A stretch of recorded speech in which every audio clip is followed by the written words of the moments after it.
Introduction to Art, Part 4. What is art used for? Even Batman wonders about that. It's used for lots of things. We're going to talk about 4 things today. We're going to talk about decoration, exploration, connection, and belief. Decoration is art for aesthetic purpose to improve your environment or yourself. Remember, aesthetic is your opinion of beauty and worthwhileness, things that you think are, attractive or things that you like. So in art, that could be everything from, on the right, you see a building, it's a mosque, that's a mosaic. It's made out of little teeny tiny pieces of glass that are then stuck onto the walls. And it's very highly decorative. And then you also have, as the left, fashion design. You have the design for the dress and then the model actually wearing the dress. It's everything that we make or purchase or acquire to make things look better and to make us more comfortable in our own environments. It's our style. Art is used for exploration. It's a way to explore ideas, information, and solutions. Art doesn't have to be limited to what you think as painting, drawing, and things of that nature. On the right, you have a photograph of a collection of bugs. Actually, they're beetles, and there are many different types of them. As a photograph, it's very pleasing because it's attractive, but it's also an exploration of the beetles and a comparison of their sizes and their body and their color and their luster and all the different types. And it's categorizing them and using them for display in a field guide or a museum or something of that nature. On the left, we see one of my favorite art projects ever, and that is the Rabbit by Eduardo Kac. His name is Alba, the rabbit's name. Before I was an art teacher, I did science and I did biology, so that's one of the reasons I find Alba so cool. Alba is not around anymore because he died of rapid old age. But Eduardo Kac is an artist and who is interested in science, and he was wondering about genetic modification, and he did some research and figured out a way to insert genes from jellyfish that are phosphorescent, that means they glow in the dark, into a rabbit. And he worked with scientists and made it happen. And Alba is the first mammal that was genetically engineered successfully that actually glowed in the dark, and he glowed a phosphorescent green. This is something that now they do kind of routinely for research. There's Andes, which are monkeys that have different parts of their brain light up when they do certain things, and those are research monkeys. In Asia, you can buy genetically modified kittens that glow in the dark, and they also have genetically modified fish that glow in the dark. And these are not fish that naturally kind of glow, but they are engineered so they have very specific colors. And there's more experiments being done on different things now, combining. It's just kind of fascinating. But Alba was an art project. Belief.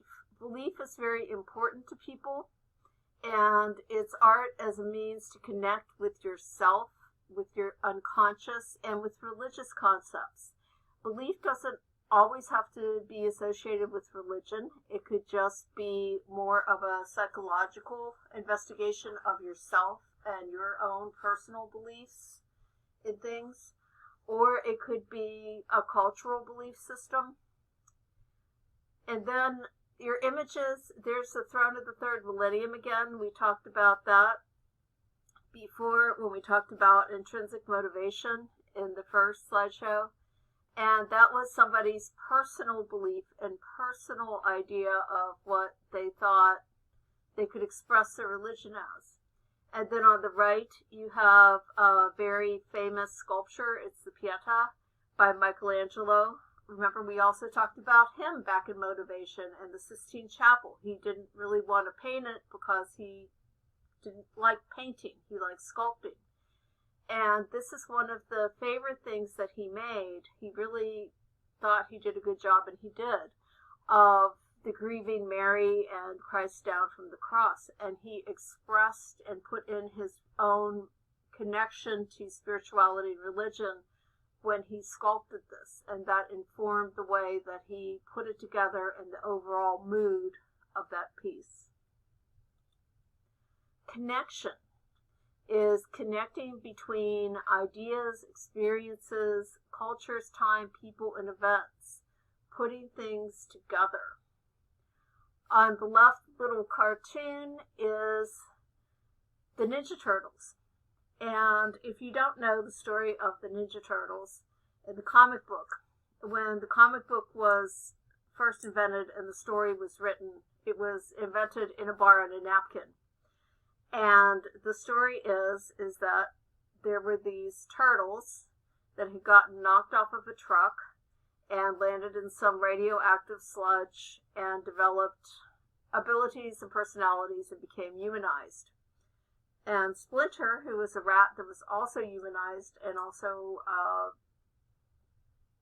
kind of a martial arts master and guru, had to name them. And there was an art history textbook there. So he named them Leonardo, Raphael, Donatello, and Michelangelo after the four great artists of the Renaissance. The turtles' personalities originally were developed around the personalities of the artists, and that's why some of them tend to be lazier or crankier or happier or goofy or moody. And as the Turtles developed into more of a commercial franchise, they lost some of those really strong personality traits because it wasn't cool for a little kids show to show, one of the turtles liking to drink adult beverages a little too much or having really, really bad temper tantrums or things of that nature. But here you see the evolution of Michelangelo the Turtle from being a turtle into being Michelangelo the Ninja Sculptor. And then on the right, you have a painting from the 1800s. And when you look at this and you start thinking about it, start deconstructing it in your head and figure out what's going on. Well, what you see is a city. You can see buildings in the background. It's very foggy or hazy. The pavement looks like it's wet. There's puddles and reflections. You have a woman who is on the ground holding a very young boy who is very thin and very pale. You can tell he's thin if you look at his legs and you can kind of see the bones, through the skin and whatnot. His hat is off. He looks like he is definitely unconscious and not willingly, like he's not sleeping. It looks like he might have passed out. And then there's a big bundle on the ground beside her. This painting was of London, and homelessness was a huge problem at that time, just like it is now. London, if you look at the air in the painting, it looks like twilight. The pollution in London from coal and factories was so bad. It was like Los Angeles was, where daylight looked like twilight. You never saw the sun, you never saw blue skies, you never had fresh air. It was always dark and murky and smoky. London has been cleaned up since then. Los Angeles has been cleaned up since then. And now they're normal. But back then you had this dismal, hard to breathe in environment. And that made people very sick. And then because they're homeless, they're not eating well, as you can tell by the boy being thin. And he's very pale, so he's probably sick with something. Their bundle of possessions are there beside them, just like you see people who are homeless with their bundles of possessions. And you can kind of identify with that feeling and know and connect with her experience. Being homeless is no fun. You know, I've been there, and it's a very hard thing to be. Okay, art criticism is how you talk about art. A lot of people think that criticism is always negative, and it is not. Criticism just means discussion. And there is 4 parts to art criticism, and we will get through them all eventually.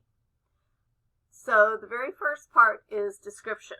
And that's what I did at first when I was talking about the lady with the little kid. It's a physical description of the art, what it looks like. There's a city, the sky is dark, the pavement's wet. The pavement's gray, things like that. You're just describing it. Analysis is a little trickier. It's the technical analysis of the composition. It's how the artist used the elements of art, line, shape, form, space, color, texture, value, and those design principles to arrange the composition. And you will learn how to do that as we learn the elements. Interpretation is talking about the meaning of the art, including the mood, the subject, and the purpose. What is the artist communicating? How do they do that? How do you know that's the story? You can't just look at a piece of art and make up any random story. So when I was talking about the painting of the woman and the child, I was explaining how you know these things. Why is the sky dark and there's a city? And well, that's London, and that's how the environment was. How can you tell she's homeless? They have their bundle of possessions there. The boy is very skinny. He's very pale. He's ill. And you look for those kind of clues to put the story together. And then evaluation is the assessment of the art. What are the strengths and weaknesses? How does it compare to other artworks? What makes it a good piece of art? You don't have to like it for it to be good art. And you could love something and it not be good art. But when you evaluate it, you look at it and you explain what is good and bad about it. So, your activity for today is I Spy. On the next slide, there's a painting. You're going to look at the painting very carefully, and you're going to pick out one object in the painting. You're going to write a 5-sentence description of that object. Do not tell me what the object is. Don't say, I'm writing about a bottle. No, describe it. If you do a good job with your description, I'll be able to recognize the object that you're talking about. And then you post it to Google Classroom. After we look at the image, there are hints for writing, and I'll talk about writing. So here is the image. This is a painting, not a photograph. It's by the artist Audrey Flack. It's Vanitas, which is a specific type of painting where everything in it symbolizes something. But right now, what I want you to do is look at that and pick out one of the very many things that is in that painting. And you're going to describe it instead of telling me what it is by naming it. You might say, this object is on the lower left side of the painting. It is pink and cylindrical. It's cut away in the middle and has 2 glass cylindrical containers that are end to end that look like they are filled with a substance that's touching each other. It's laying on its side. It's between the blue glass and the green pear. And of course, I'm talking about the little pink Hourglass egg timer. Okay? So don't choose that one. Choose one of the other ones and describe it and see if I can pick it out correctly. So when you're writing for art and writing description, description tells me just what it looks like. So for example, on the base of my computer monitor, there's a rock. The rock is oval and flat. The top of the rock is painted turquoise blue. In the middle is a painting of a dancing skeleton wearing a gold crown. On the lower left is the word Viva. Now notice when I wrote that description, I told you where it was. I told you what shape it was, what part was painted, what color it was, and what the design was. I didn't tell you what it means. I didn't tell you who painted it. I didn't tell you why I have it. I just told you what it looks like. And you could hopefully come into my room and just find that rock. And when we are in class and do this, we do that. We try to write them and then actually find out what we're writing about. So when you're writing for art, you always use a Google Doc for written assignments. So when you're turning in your assignment, go to Create and then Doc. Just use the default font and size. Use black on white. Please don't write in fancy fonts or change colors. That makes it difficult to read. Paragraphs are 5 sentences at least. Use the spell check. Fix your mistakes. Remember to capitalize and use punctuation. I don't count off for errors in capitalization and punctuation, but I will take time to teach you how to do these things and till you start doing them by habit, because you're in high school and this should be a habit now, is writing well. You can write in either English or Spanish, whatever you are more comfortable with. I am pretty good at reading Spanish, and I have a friend that helps me if I can't. But I want you to be comfortable. I care about what you're writing, not what language you use, but what your ideas are.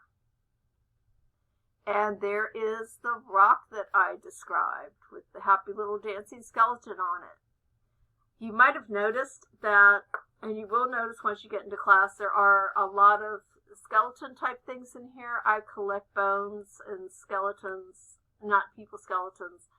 And I just like them. I just think they're fun.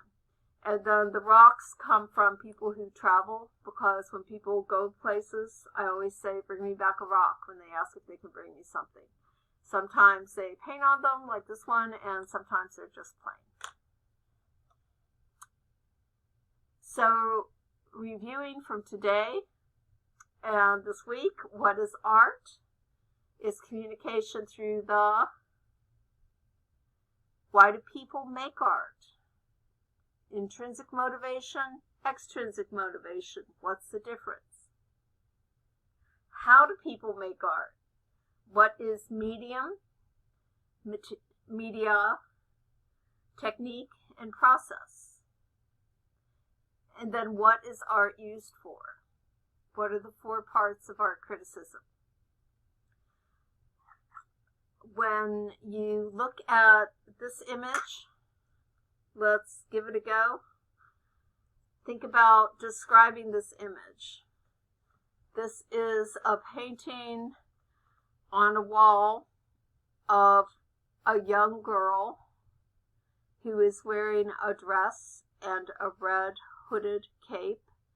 In her left hand, she is carrying a basket that contains a piece of cloth and 4 spray cans of spray paint. She is wearing red chucks on her feet, or Converse. You see her in a profile, and you see the left side of her body. You do not see her face. Okay, that's a description. Interpretation. We'll skip analysis for now, but interpretation of this. What do you think it means? Look for those clues. Think about who might be a little girl wearing a red cape and a hood. That comes from a very famous fairy tale that you have probably heard.